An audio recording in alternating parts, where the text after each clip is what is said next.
তো দেখো এখন আমরা আছি রানাঘাট ব্রাঞ্চে। আর আকসার পরীক্ষাতে এই রকম ধরনের একটা তোমাদের প্রবলেম কিন্তু এখন তুমি পুলিশ পরীক্ষা বলো এটিপিসিতে দেখা যাচ্ছে। কি বলছে, a প্লাস 1/a সমান যদি 5 হয় তাহলে a cube plus 1/a cube সমান কত হবে। যদি এরকম ধরনের কিছু দেয় তাহলে আমরা কি করব, এখানে যেটা দিচ্ছে তার স্কয়ার করব। তাহলে 5 এর স্কয়ার মানে কত, 25 হলো। তার থেকে আমরা 3 বিয়োগ দেবো। একটা জিনিস জেনে রাখো, এখানে কিউবিক আছে বলে এখানে 3 বিয়োগ দেবো। তাহলে 25 থেকে 3 বিয়োগ দিলে কত, 22 হচ্ছে।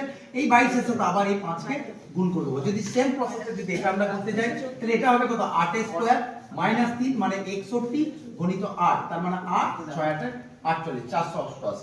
এবার তাহলে তোমরা এটা করবে এবং এটা কি করবে, স্যার এটা তো মাইনাস আছে, তাহলে এখানে কি করছিলাম, এটা মাইনাস করছিলাম, কিন্তু এই দ্বিতীয়টা কি করব, এটা প্লাস করব। তাহলে কত হবে, 3 এর স্কয়ার প্লাস 3, তাই তো।